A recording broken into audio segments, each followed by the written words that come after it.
Bonjour à tous, aujourd'hui on va plonger au cœur de l'une des plus grandes et des plus tragiques catastrophes industrielles de l'histoire française.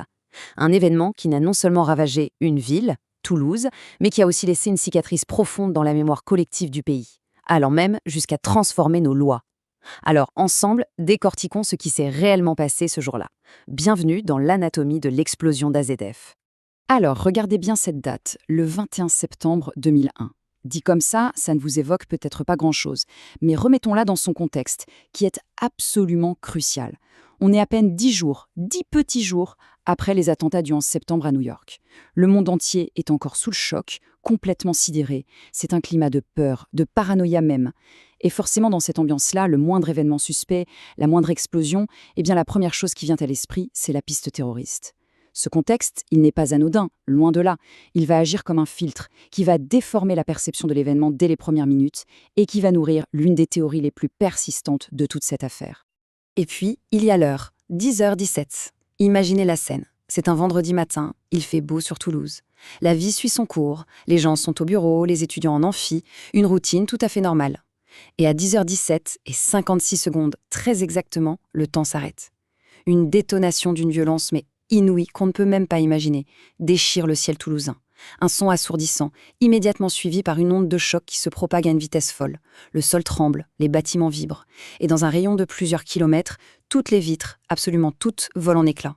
Pour des dizaines de milliers de Toulousains, à ce moment précis, tout bascule. Leur vie et leur ville ne seront plus jamais les mêmes. Pour qu'on se rende bien compte de la puissance du truc, il faut regarder les chiffres.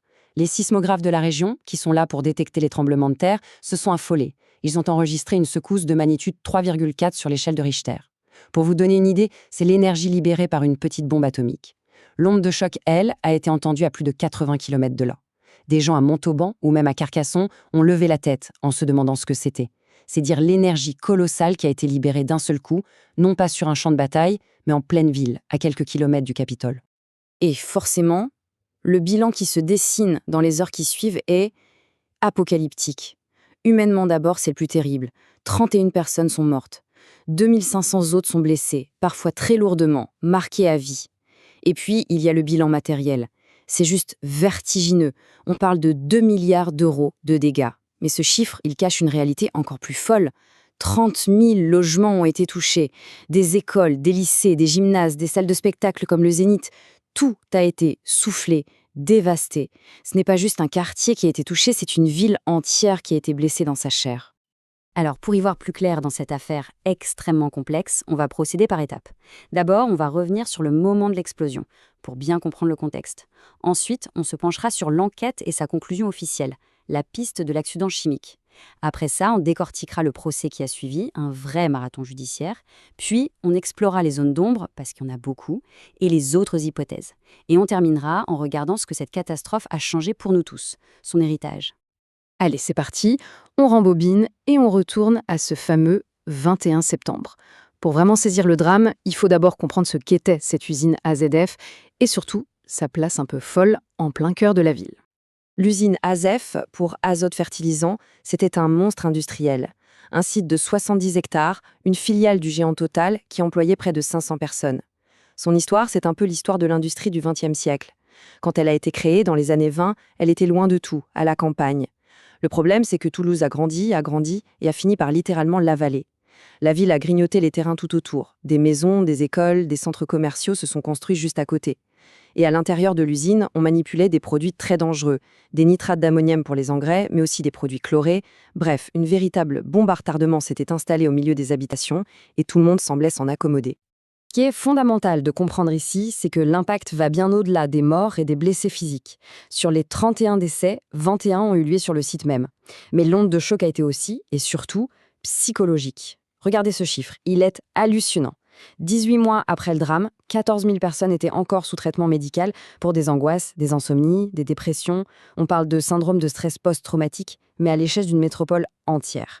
C'est une blessure invisible, mais terriblement profonde et durable, qui s'ajoute aux séquelles physiques, notamment auditives, dont on reparlera tout à l'heure. Très vite, au milieu du chaos absolu, les enquêteurs vont converger vers un seul point du site dévasté. Un cratère. Un trou béant de 70 mètres de long, 30 de large et 10 de profondeur. C'est l'épicentre, le ground zero de la catastrophe. C'est là que se trouvait, quelques minutes plus tôt, le hangar 221. Et c'est précisément ici, au fond de ce cratère encore fumant, que le grand mystère d'AZF commence. La question a l'air toute simple. Que s'est-il passé dans ce hangar? Mais la réponse va occuper la justice et les experts pendant 16 ans. 16 ans. C'est une vie. 16 ans d'enquête, de contre-expertise, de procès fleuves, de polémiques. Tout ça pour répondre à cette unique question. Comment un stock de produits chimiques, a priori stable, a-t-il pu se transformer en une bombe aussi destructrice? C'est vraiment le nœud de toute l'affaire. Alors assez vite, la justice va retenir une hypothèse, qui va devenir la vérité officielle. C'est la thèse de l'accident chimique causé par une succession de négligences. Le scénario est le suivant. Dans le hangar 221, il y avait un énorme tas, entre 300 et 400 tonnes de nitrate d'ammonium. C'était des granulés qui n'étaient pas de qualité suffisante pour être vendus, on appelle ça des produits déclassés. L'hypothèse est qu'un quart d'heure avant l'explosion, un employé d'une boîte sous-traitante aurait déversé, par erreur, une benne de 500 kg d'un autre produit, du DCCNA, un produit chloré très puissant utilisé pour traiter l'eau des piscines.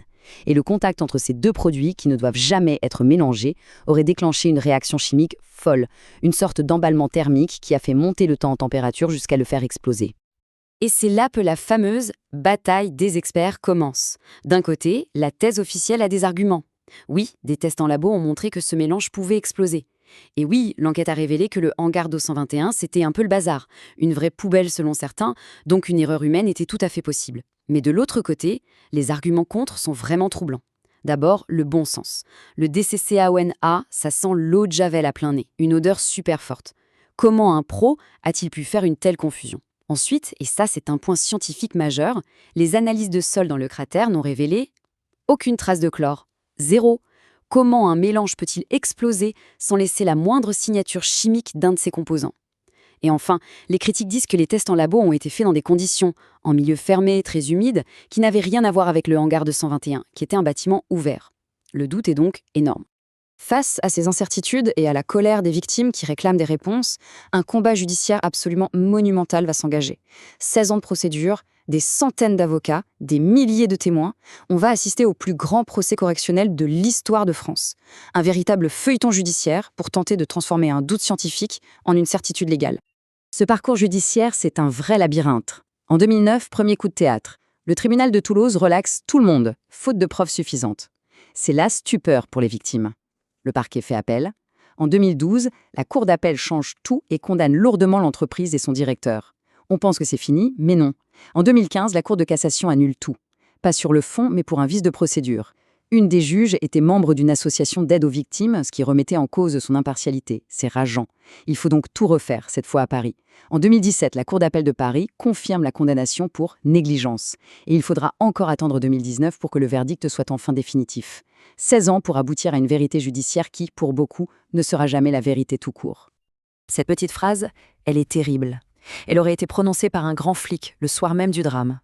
Et elle est devenue le symbole du malaise qui a entouré toute l'enquête. Pourquoi? Parce que 3 jours seulement après l'explosion, avant même que les experts aient pu mettre un pied sur le site, le procureur disait déjà à la presse qu'il privilégiait la thèse de l'accident à plus de 90%. Pour beaucoup, cette rapidité était suspecte. C'était comme si on voulait à tout prix écarter la piste terroriste, bien plus déstabilisante dans le contexte post-11 septembre. Ça a nourri la suspicion et ouvert la porte à toutes les autres théories. Parce que, oui, la thèse officielle n'a jamais, mais alors jamais, fait l'unanimité. Des journalistes, des scientifiques, des associations de victimes, beaucoup de gens ont cherché ailleurs, persuadés que la vérité était autre. Alors voyons ensemble quelles sont ces fameuses pistes alternatives. En gros, face à la thèse officielle, 3 autres hypothèses ont beaucoup fait parler. La première, c'est l'attentat. Elle se base sur le profil d'un employé intérimaire, retrouvé mort, qui aurait été lié à des mouvements islamistes radicaux. Piste écartée par la justice, faute de preuves. La deuxième, c'est celle d'une explosion externe. Juste à côté d'Azef, il y avait la SNPE, qui fabriquait des poudres et des explosifs pour l'armée.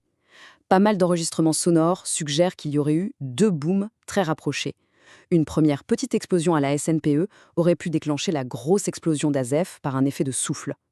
Enfin, la troisième piste, c'est celle d'un nuage de gaz.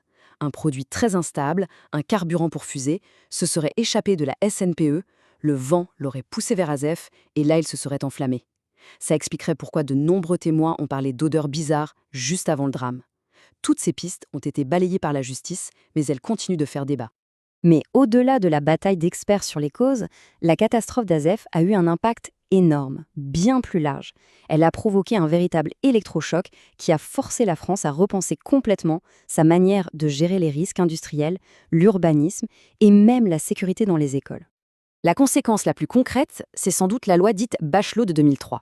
Il faut comprendre qu'avant AZF, si on était victime d'un accident industriel, c'était le parcours du combattant pour se faire indemniser. Des années de procès. AZF a tout changé. L'État a créé un nouveau système, la garantie des catastrophes technologiques. Le principe est simple, si un accident majeur est reconnu, l'indemnisation des victimes devient automatique, collective et rapide. C'est une avancée sociale immense, une vraie protection pour les citoyens.